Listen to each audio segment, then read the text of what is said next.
हबक्कुक अध्याय 1 हबक्कुक संदेश त्याला दृष्टांताने प्राप्त झालेले देववचन. हे परमेश्वरा, मी किती वेळ ओरडू, तू ऐकत नाहीस.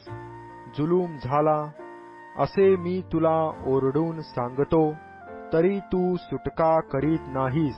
मला अधर्म का पहावयास लावितोस? विपत्ती मला का दाखवितोस?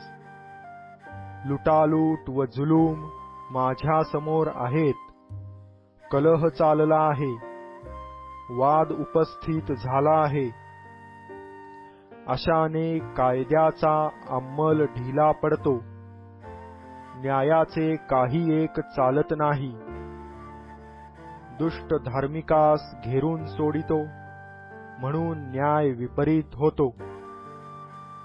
राष्ट्रांनो, लक्ष देऊन पहा व आश्चर्यचकित व्हा, कारण तुमच्या काळी मी एक कार्य करीतो.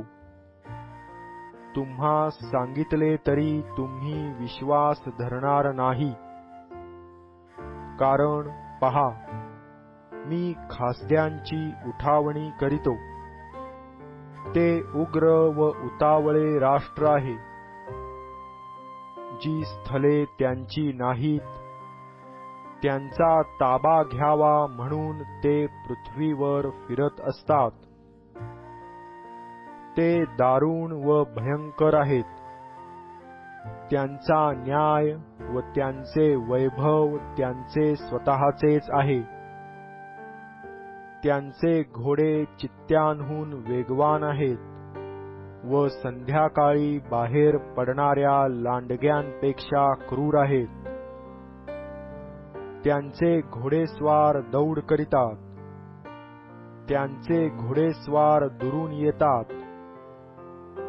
खाऊन टाकण्यास त्वरा करणाऱ्या गरुडासारखे ते धावतात. ते बलात्कार करण्यास सर्व मिळून येतात.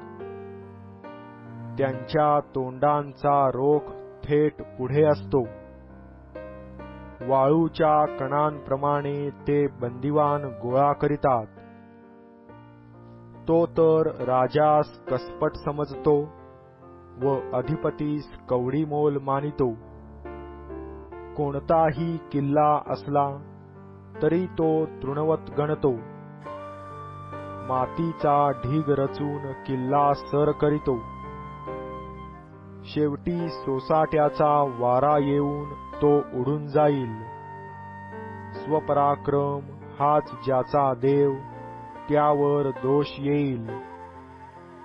हे परमेश्वरा, माझ्या देवा, माझ्या पवित्र प्रभू, तू अनादी काळापासून आहेस ना? आम्ही मरणार नाही.